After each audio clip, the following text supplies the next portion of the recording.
Let me piece yourself back together now. What's your vision?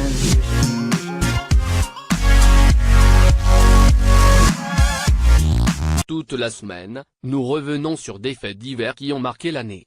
Aujourd'hui, jeudi, l'assassinat de la famille Troadec, à Orvault-Loire-et-Atlantique, le 16 février dernier, par le beau-frère du père. Ce jour de 2006, Pierre Troadec, plâtrier, s'affaire à des travaux de réfection dans la cave de son immeuble, rue Le Gendre à Brest au Finistère.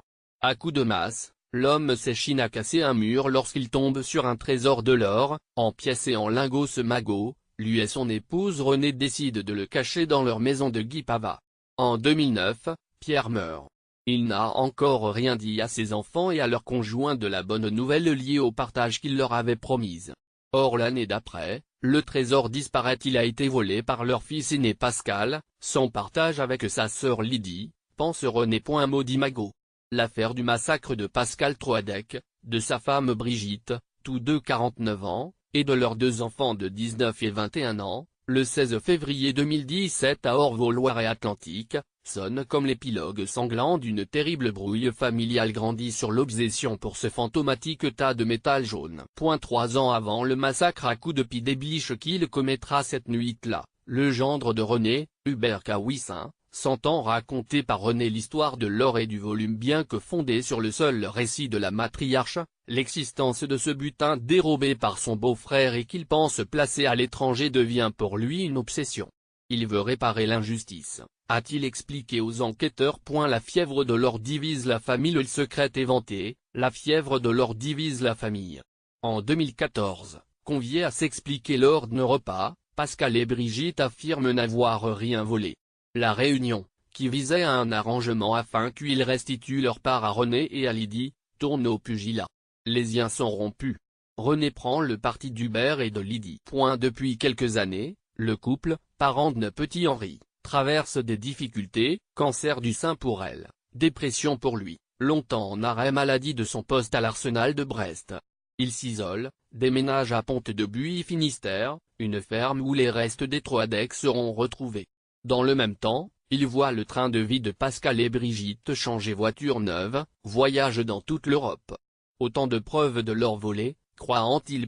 Hubert Kawissin s'enferme de plus en plus dans son tourment de jalousie et de haine.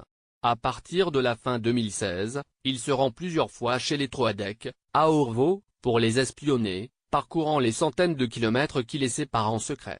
Ce soir du 16 février 2017, comme d'autres fois, il est venu avec un calepin et un stéthoscope pour écouter derrière les portes les voix de la famille. Il dit avoir voulu chercher les doubles des clés de la maison pour revenir en leur absence et fouiller les ordinateurs. Il explique qu'il voulait monter un dossier de dénonciation. Mais il fait du bruit. Pascal le surprend.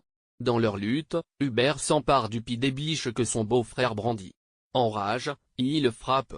Il le tue d'abord, lui. Puis ce sera Brigitte. Puis les enfants, Sébastien et Charlotte, qui se sont réveillés.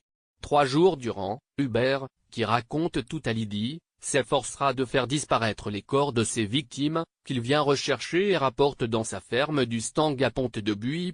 Il faudra 3 semaines aux enquêteurs pour confondre Hubert Kawissin et sa femme, aujourd'hui mis en examen pour assassinat et atteinte à l'intégrité d'un cadavre.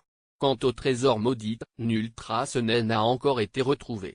À Brest, l'origine de cet or a nourri toutes les hypothèses. La plus probable, estime l'historien Alain Bouler dans nos colonnes, est celle de l'or de la Banque de France, envolé en mai 1940. Les pièces et lingots dénichés par Pierre Troadec dans sa cave du quartier de la Recouvrance pourraient provenir d'une partie de la caisse alors perdue lors d'une opération d'évacuation du précieux métal par la marine quelques jours après l'invasion allemande. Les dates clés du dossier: 16 février 2017, Pascal et Brigitte Troadec ainsi que leurs 2 enfants, Sébastien et Charlotte, 21 et 19 ans, sont assassinés dans leur maison d'Orvault-Loire-et-Atlantique. 17 février, Hubert Kawissin, beau-frère du couple assassiné, charge les corps dans la voiture de Sébastien.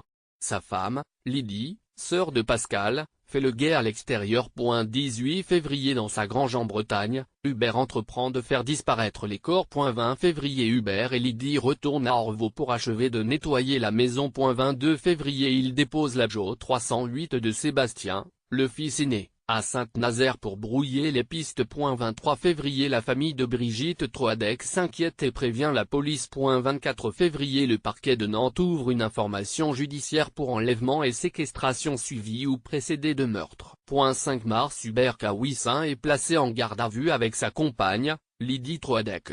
Il avoue les meurtres. 6 mars Hubert Kawissin est mis en examen pour assassinat et atteinte à l'intégrité d'un cadavre. 3 juillet Lydie Troadec est remise en liberté, toujours mise en examen pour modification d'une scène de crime et recel de cadavre. Le Parisien.